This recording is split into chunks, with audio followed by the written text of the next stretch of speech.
All right, next we're gonna work a little bit of endurance work into some lateral motion, okay? We spend a lot of our time moving in what we call the sagittal plane and either going forward or backwards, okay? Super important in baseball and a lot of other team sports and skill sports. We don't necessarily always move in a flat line or in a straight line, okay? We do a lot of work laterally, and we get a lot of movement through the thoracic spine and rotational work through what we call the spiral line.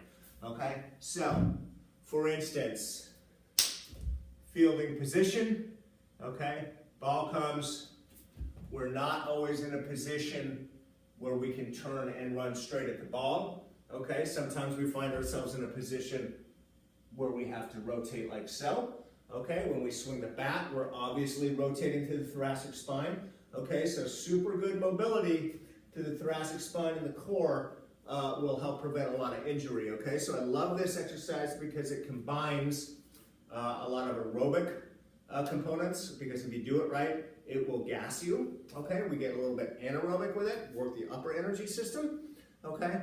Plus it gets us nice and strong and keeps us moving outside of that sagittal plane and more in a lateral motion. So it combines a whole bunch of different stuff that's super beneficial. So we can start without loading the movement first, okay? And we'll just kind of start. You can pretend you're at shortstop, second base, first base, even outfield, whatever it might be, okay? And we're just gonna jump back and forth. I have some cones set out here. This is less than an ideal range, but I needed to be able to set it here within camera view. So what we're gonna do is kind of like shuffle, okay? And I want to get nice big explosive hops, lateral hops, okay?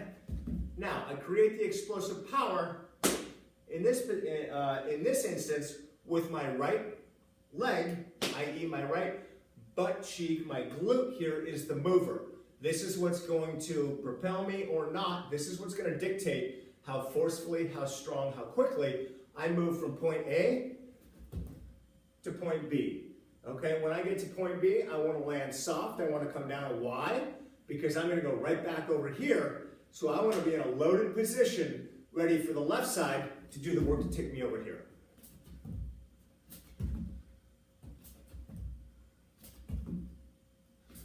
Okay, because this is a very high-end aerobic movement or skill, we get some glycolysis happening, which means it takes us into an anaerobic state, okay, and it's going to make us a little bit tired, okay? We're going to have to catch our breath from time to time.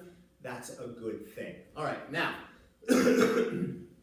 from here, what we're going to do is we're going to add the rotation. So I'm going to start in the center. I'm going to come over and I'm going to reach. When I move to the right, I want to reach my left hand down and tap my right foot. When I move to the left, I'm going to grab my right hand over to the left foot, okay?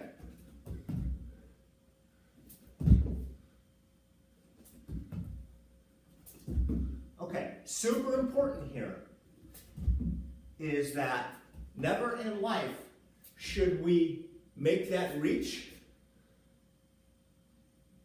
without by keeping our legs long and just bending at the back. I'm going to have a much better time, i.e. easier time, much more efficient time making that reach by getting my butt closer to the ground. Now I'm in a position where I can get that rotation through the spine rather than kind of force my back to do the work. I'm having my lower body do the work to get me around here. And now I can create that rotation through the thoracic spine, bring myself up out of it, hop myself over, get nice and low again. Now I can create that twist, come over here. Now remember, my outside leg is super stable. I can rotate through here. I can get the rotation that I need as long as my glutes or my butt is close to the ground. If I'm not, now I'm putting myself in a position to get injured. Think about it on the baseball diamond. You always want to be down in this position, down in this position. Okay, same thing. So we're going to do this as prescribed, number of reps. In the next progression, we're going to take this bad boy right here, or similar. You can also do this with a med ball, but this is an iron bar. This particular one is 22 pounds, okay? And we're going to take this, and I'm going to put myself down in this position. Now I'm going to reach the bar. I'm actually going to grab a wider position here with an overhand grip. I'm going to take this bar, I'm going to hop over, I'm going to come down, and I'm going to tap the opposite end of the bar down either parallel or just to the outside of my foot.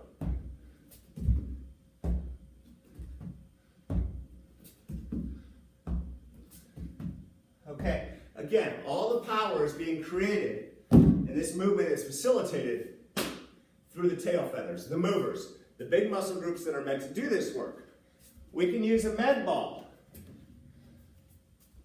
All right, here I have a 12-pound med ball.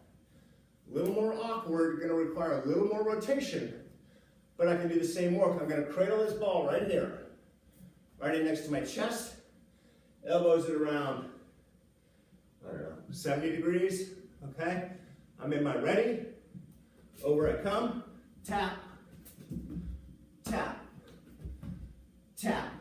Every time, coming up out of this by leveraging this outside foot, boom, bringing you up and over into this skill. All right? Super simple, super beneficial. There you go.